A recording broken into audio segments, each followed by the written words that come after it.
All right, moving on to our next properties. The power of a product property. So again, A and B are real numbers. M is an integer.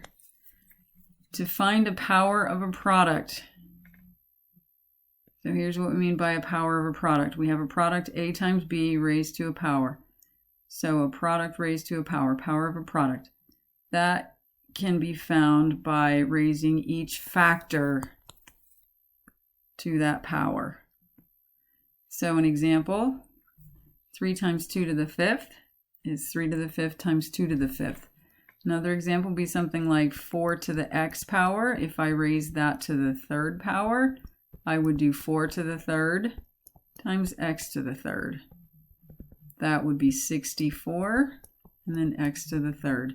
The reason is 4x to the third power is 4x times 4x times 4x, 4 times 4 times 4, and then x to the third. That's why it works.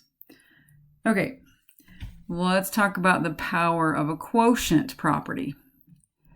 So the power of a quotient, A divided by B is a quotient. Quotient means divide. A divided by B. There's a quotient raised to a power. We raise the numerator to the power, we raise the denominator to the power, and we divide. All right. And then they show an example with numbers. And we're going to dive right into the examples in example 4. So we're going to simplify each of the expressions.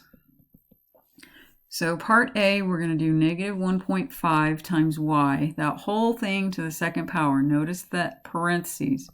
So the first thing we're going to do, we're going to raise the factor negative 1.5 to the second power, and we're going to raise the y to the second power. If we do negative 1.5 times negative 1.5, we get 2.25, and then the y is squared, and we're done.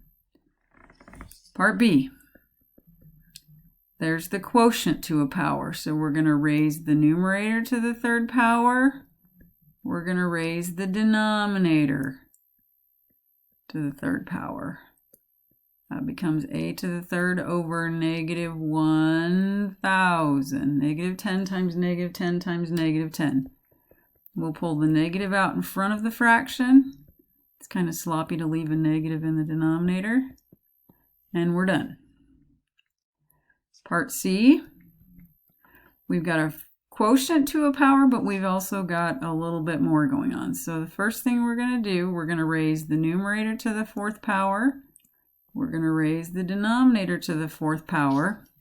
Now in that numerator, we're going to use the product to a power. So we raise the 3 to the fourth power, d to the fourth power.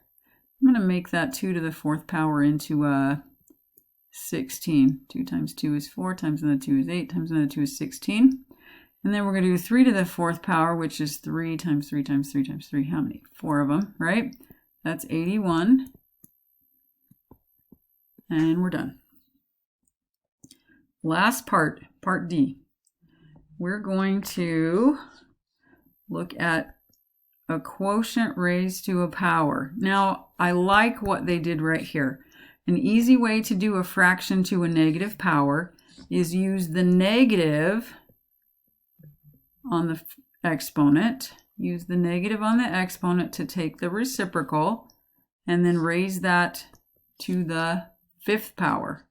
It's a quick, easy way to do it.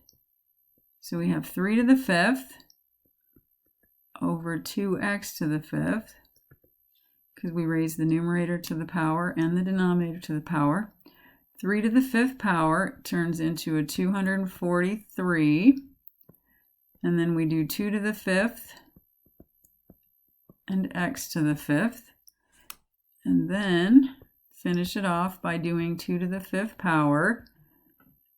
2 times 2 times 2 times 2 times 2, that's 32,